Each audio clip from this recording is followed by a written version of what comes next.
we get into the SCP-2264 article, just wanted to let you know I will be trying to read every single one of the footnotes in this article. Unfortunately, the way that it is written is kind of difficult to say, oh, this is a footnote, so what I'm doing is I'm going to be reading it, and then I'm going to be adding it to the article, so hopefully it will make more sense. Anyways, hope you guys enjoy. Hope this... Item number, SCP-2264. Object class, safe. Special containment procedures. Due to the unavoidably public nature of the building housing SCP-2264-A, security measures are to focus on preventing civilian access to the anomaly's entrance. The Foundation is to cooperate with the government of the United Kingdom in concealing the existence of SCP-2264-A.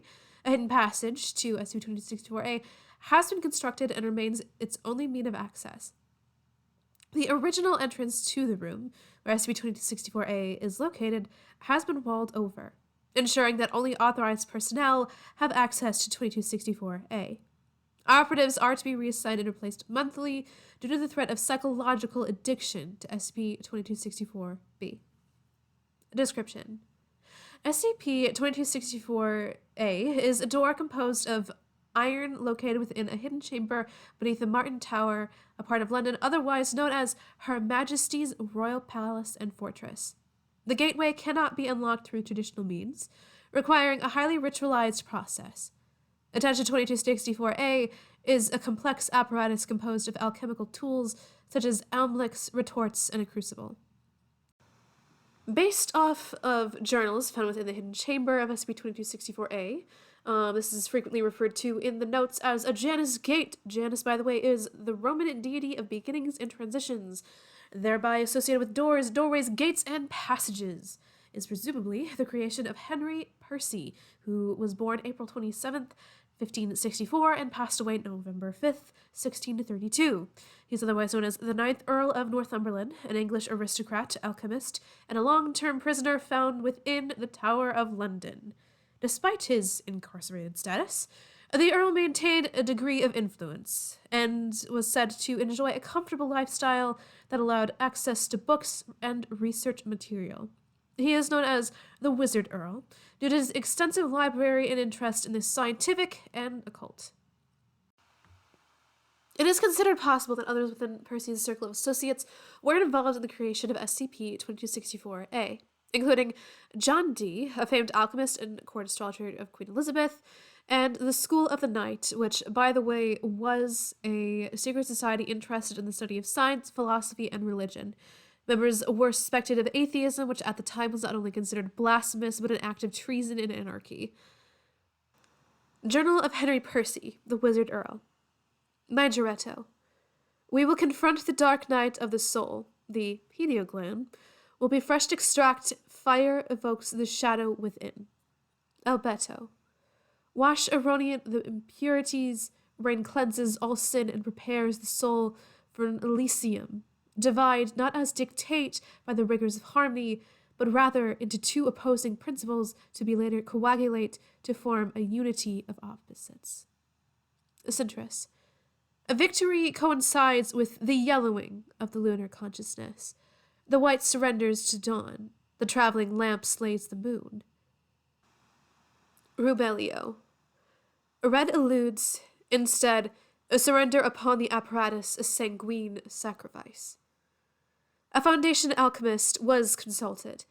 The instructions are roughly comparable with the magnum opus, a 4-part process employed in the creation of the mythical Philosopher's Stone. A replication of this procedure required redacted. If you would like to request the information, please contact the Department of Alchemical Studies. Through a still undetermined means, a mechanism within SCP-2264-A responds to the completed solution, causing it to unlock and open, allowing access to SCP-2264-B.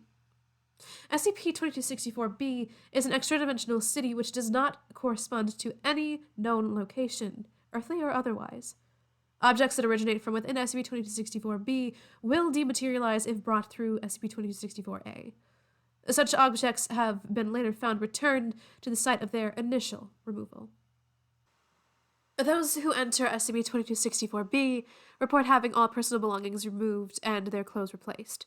Manifested outfits are said to resemble those worn at masquerade balls, most especially those associated with the Carnival of Venice, and will dematerialize upon exit of SCP-2264-B.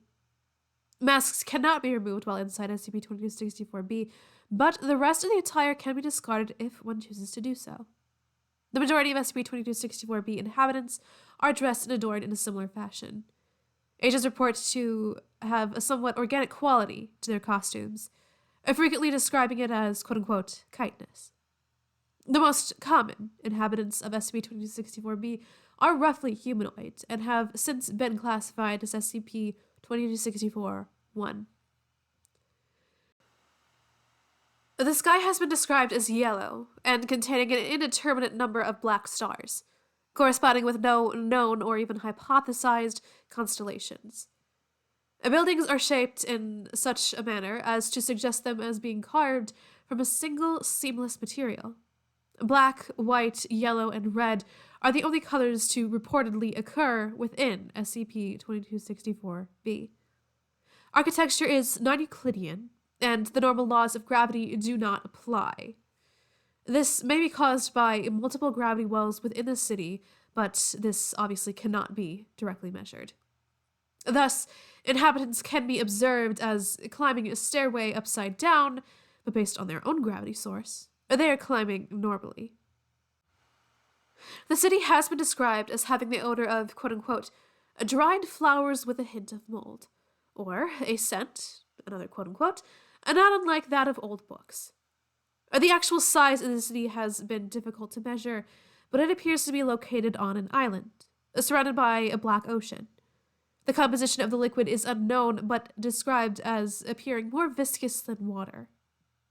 Operatives have reported a hyponegenic malaise while exploring SCP-2264-B, with difficulty estimating time and space. Although SCP-2264-B is a tangible location and is not considered to be an actual dream, those who have had a history of lucid dreaming have shown a far greater self-control and attention to detail than those who did not. Operatives are to be reassigned and replaced monthly due to the threat of a psychological addiction to SCP-2264-B. Initial efforts at exploration resulted in 8 AWOL operatives, with those that returned having difficulty describing what they had observed in a coherent and/or detailed manner. Exploration Report. Date unknown. Dr. Calexo Navarez. First appointment. The almost hyponegenic nature of SCP-2264-B has led many to observe it as a dream or hallucination, failing to fully recognize its inherent verisimilitude. A lucid dreamer and an experienced user of hallucinogenics, I, Dr. Calexo Navarez, was well chosen for this mission. My comrades quickly surrendered to the anomaly, engaging in the decadent pleasures of the city, most especially within the palace. Tempting as it was, I did not join the others in their rapturous orgy. I would suggest interviewing those who previously entered SCP-2264-B again. It is unlikely that they've gone into all the details. When allowed a chance to directly control a dream, somebody claimed that they would fly or visit stars. Those people are liars. Most choose to surrender to the ecstatic delirium of sexual pleasure. Again, this is not a dream, but I am able to understand why most are unable to perceive the difference. I am reminded of the legend of the Hassins, how their leader supposedly drugged and led his recruits into his castle. Within was a pleasure garden that rivaled any imagined paradise. The individuals truly believed that they were offered a taste of the divine. SCP-2264-B works in a somewhat similar way, but I do not believe that that is the reason for its splendor. I doubt it is intended to be a trap. It's simply a city, although a certainly majestic city unlike any I have ever before encountered, but one that happens to exist outside baseline reality and does not conform to the physical rules we are used to. I have made significant discoveries while exploring SCP-2264-B. The first one of those being universal translation of language. While most of the agents perceive the inhabitants as speaking English, I've heard them in my native tongue of Spanish. Even those of my team, when communicating with me directly, appeared to have been speaking Spanish while within the anomaly. I've discovered that this is also applied to written language, but not quite as accurately. Written words initially appear as alien shapes, most of the symbols having a somewhat spiral like pattern. If one continues to directly observe the symbols, they will begin to blur and alter until some level of translation has manifested. However, there do appear to be limitations, and it seems that some words native to SCP-2264-B have no equivalent in any human language. The words appear to move on the paper, and the prolonged exposure can easily result in nausea and a headache. And two, the true name of SCP-2264-B is Elgata, a city-state said to border the Nevermint, though the exact meaning of that is still currently unknown. I was able to gather much of this information from the Wandsmen of Kulmanis, a scholar and foreigner like myself. They wore a beaked mask and exquisite robes cloaked their hunchbacked form. Their hands were scaly, more avian than reptilian, with black talons.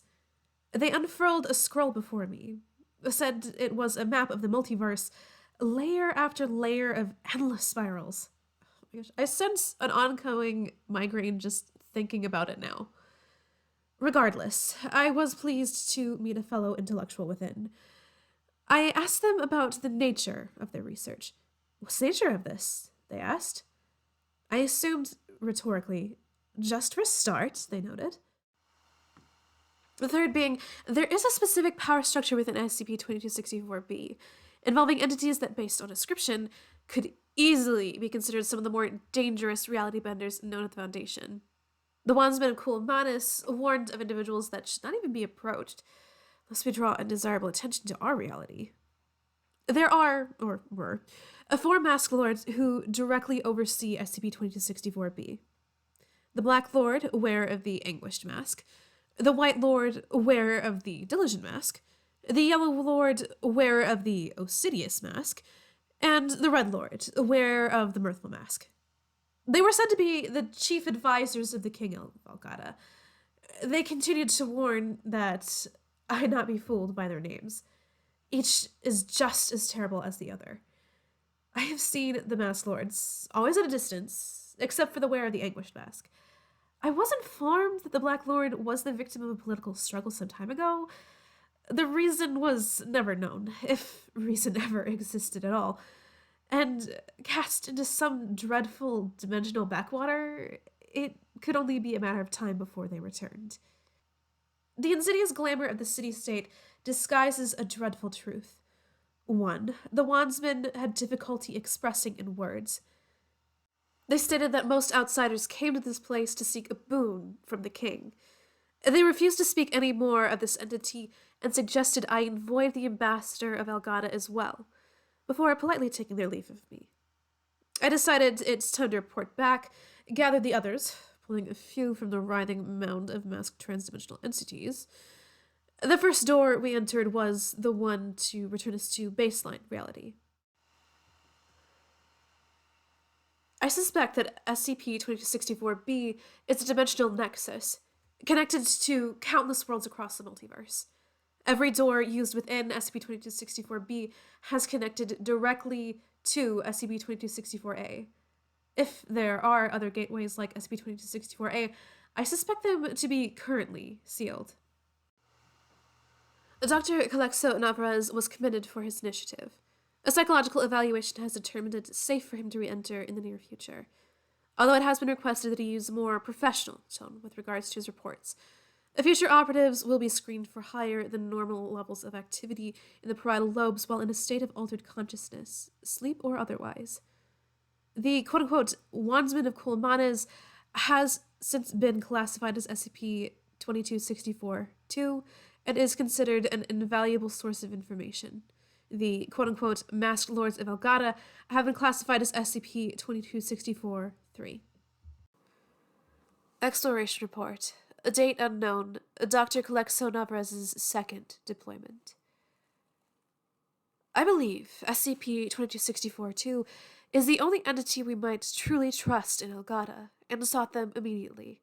The city contains thousands, if not millions, but SCP-2264-2 stands out and appears to have a strictly scholarly interest in SCP-2264-B, most especially the Palace Library.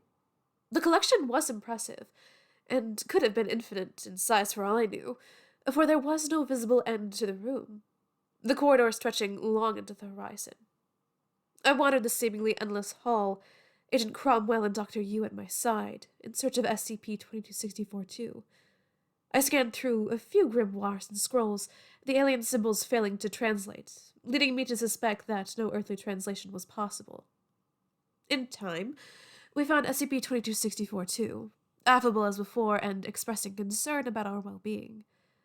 I asked that they elaborate, and I write their response as best as my memory allows. The ambassador of Elgada will soon return from Adidam, and only the mad shall remain. I suggest you leave post-haste, for I intend to do the same. I thanked them for their warning and declared that we would not linger for long. I asked them about Adidam. They replied, "A terrible city, filled with equally terrible people.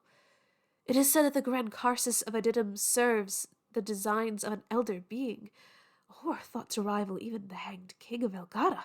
Craw!" SCP-2264-2 made a sound not unlike a crow. I should not speak of them, not here. I asked about who they were, SCP-2264-2, wanting to know more about them. They replied, "I am the Wandsman of Kulamanis, a scholar, as you undoubtedly know. I am a walker of the astral plane, a sailor of the celestial sea, and a spelunker of the planar deep." SCP-2264-2 noticed something about our aura, declaring it rare across the multiverse, but admitted it to having encountered similar during previous visits to SCP-2264-B. They said something along the lines of, quote-unquote, "the deathless merchant of London, driven by greed and black ambition. There was another, a stranger in a strange land. It appeared as though they did not know where they were, smelling of fear. I cannot imagine how one might accidentally stumble upon Elgada. I did not believe such a thing was possible. They vanished soon after, yet I never witnessed them leave. Simply gone in a blink." They continued to reference the Karsus and the Calavengers of Adidam, stating that they, quote-unquote, reeked of decay and embryonic fluid. That was the extent of people's encounters with a similar aura to our own. I suspect SCP-2264-2 is able to sense a person's dimensional neighborhood. SCP-2264-2 turned their head completely around, somewhat like an owl, and cawed, declaring, "I sense the ambassador of Elgada has returned. I take my leave of this place, and I suggest you do the same. Flee, do not delay. Perhaps I will pay your realm a visit in the future." SCP-2264-2 exited the nearest door. The door refused to budge, but I suspect it connected to SCP-2264-2 to their native dimension. We exited the library, walking quickly, not wishing to bring too much attention upon ourselves by running. We found an unlocked door and returned home. We never saw the ambassador or their king, but I feel it best that we do not seek them out. Although not directly encountered, the ambassador of Elgada and the king of Elgada have been respectively classified as SCP-2264-4 and SCP-2264-5.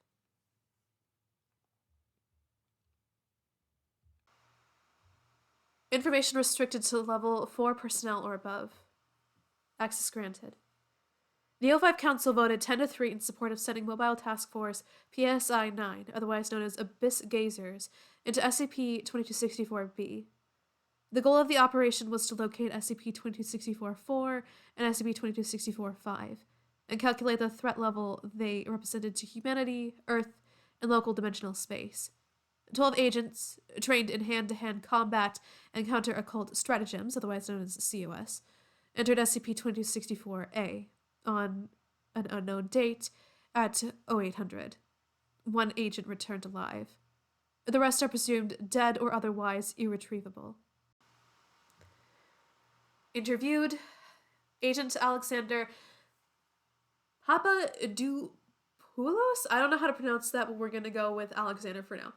Interviewer, Dr. Lexami Narang. Forward. Agent Alexander was found to be in critical condition upon their exit of SCP-2264, losing consciousness soon after. A physical examination revealed fractured bones throughout the entirety of their body and extensive internal bleeding. After 3 weeks of hospitalization, Agent Alexander was deemed healthy enough for interview. Begin log.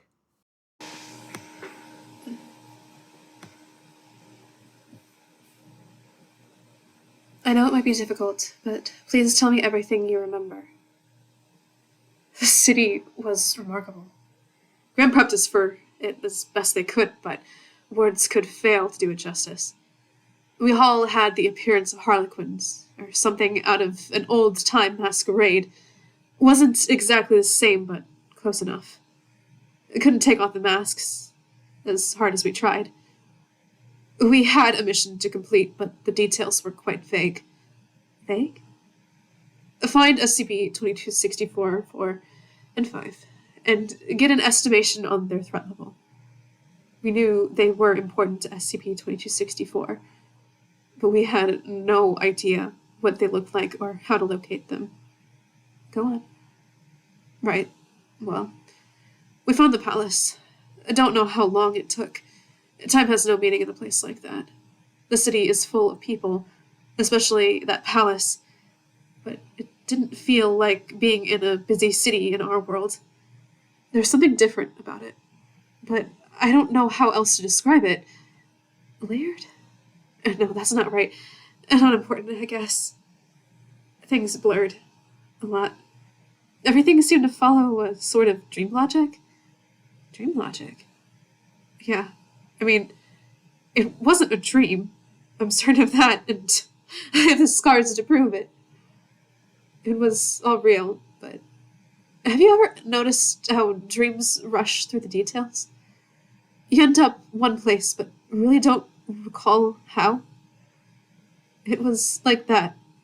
I remember the masquerade, the music, and the dancing. And the fucking. All with their masks on, of course. Seeing some of them nude was a shock.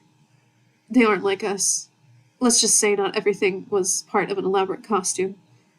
The skin was like porcelain.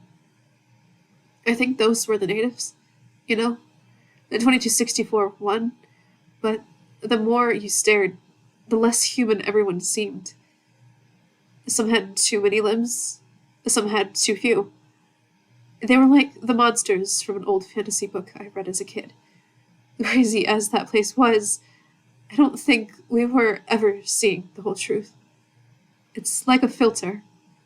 The people looked more humanoid because we were human. Something from another world would see us more like them. But some, especially the natives, I got the feeling that behind those masks, beyond their illusions, was something more inconceivable. Sorry, rambling. It hurts trying to remember. I can't move my arms or legs. What's wrong with them? The numbness is just a side effect of your medication. Please focus on my questions. Okay. If you say so. I remember having to pull Agent Mahir away from some woman. I think it was a woman? It wasn't attacking him or anything. Quite the opposite, actually. I couldn't blame him. She had all the curves in the right places. Made it easy to ignore the tentacles. So, the 12 of us stick together. Hard not to look like you're out for trouble with that many. Anyway, we wandered around the palace, and it was like a labyrinth. I honestly wouldn't have been surprised if we stumbled into a minotaur or something. We spent most of the time descending the stairs, I think. I remember feeling like we were traveling deeper and deeper. And then, somehow, just when we thought we had reached the bottom, we were back outside. It looked like we were in exactly the same spot as when we first entered SCP-2264-B. Hell, we could all see the palace in the distance, but something was different. Everything was dark, drained of color. Like, we could see and all, but it was a hazy gray twilight. The streets were empty, and the buildings looked... What? Yeah, it was like the whole city was abandoned long ago. Desolate and silent. Not a sound but our own footsteps. We eventually entered this iteration of the palace. Everything was identical, at least the architecture. That's when we heard the whispers. It spoke in a language I'd never heard before. I could feel it slithering into my ear, eating its way to my brain. Please continue. We destroyed ourselves. What? We had no choice. The ambassador found us. It didn't have a face, no mouth, nose, or eyes. I thought it was wearing a skin-tight outfit and high heels? That's what it looked like at first, but no. That was its body. Its flesh was black. It stood tall, lithe, and erogenous, and so... Please, this information is important. Pace yourself. We can stop if... So damn proud! Just radiating arrogance. I couldn't understand a word it said, and yet every syllable dripped with narcissistic venom. It brought a hand to where a mouth should have been, and it laughed. Then we destroyed ourselves for its amusement. Our bones were shattered, our flesh was torn open, and our organs ruptured. We ruined ourselves in body and mind, and all for that thing's amusement. And the whole time, I tried to scream. I tried to beg. But it couldn't make a sound. I'm so sorry, I tried to say. I'm so sorry. My team, my friends, I remember how their eyes pleaded for mercy and asked for forgiveness. You don't forget eyes like that. In the end, I was the only one alive. Surrounded by the mutilated corpses that were once my team. I understand now.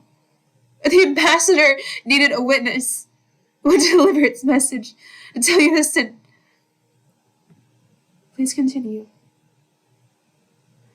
Watch the ceiling move as it dragged my broken body from room to room. Eventually we stopped and it lifted me up, held me up before the throne. There I saw the king. It was anchored in place, with hands and throat shackled tight, like a corpse in bondage. His face was hidden underneath a black veil, or maybe it was a hood? I don't quite remember. But I remember these horrid imps. They were caressing the king's twitching body as if trying to comfort it, but others pulled tethers even tighter.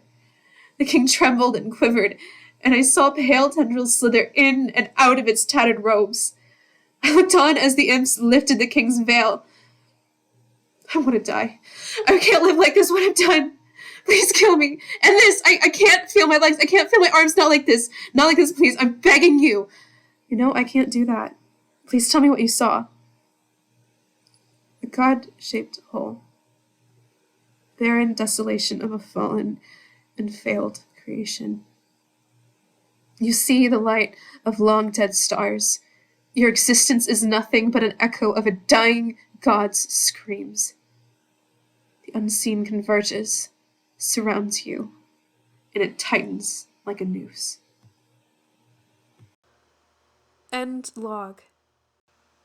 Operations involving SCP-2264 are suspended until further notice. The agent's request for termination has been denied. Due to the considerable damage suffered, amputation of both arms and legs was deemed necessary, and the subject is no longer able to perform most biological functions without the aid of life support systems. He is to be restrained for his own protection. Despite his loss of limbs, suicide attempts have been made, and thoroughly interrogated for all possible information related to SCP-2264. Due to his contact with SCP-2264-4 and SCP-2264-5, he is to be quarantined and carefully observed for signs of anomaly. Agent Alexander has refused food and water, requiring the use of a feeding tube. Addendum. SCP-2064 was discovered accidentally during the refurbishment of Martin Tower on an unknown date. The Foundation was contacted by representatives of the Crown due to the suspicion of a potentially anomalous artifact based on the writings found within, since attributed to Henry Percy. Discovered amongst his notes was an unsent letter, intended to be received by Christopher Marlowe, a famed poet and playwright. The letter is dated May 30th, 1593, the date of Christopher Marlowe's unsolved murder.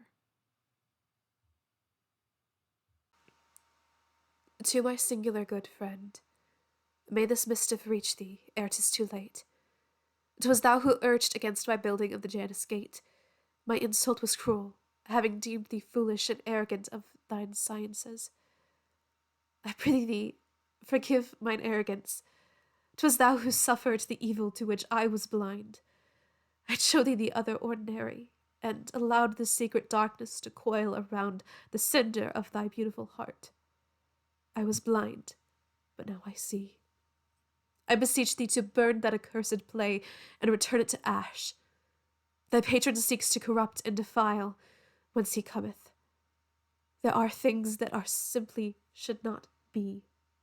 Damn that metropolis of blood, that terrible realm and its ancient countless crimes. Consign thy plate to fire. Deny thy vile patron and anoint thee from this madness. We would fain welcome thee back into the night.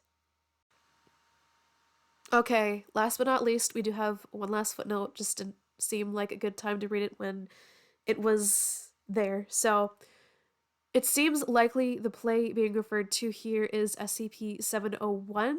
Script should be investigated for more information on Elgato.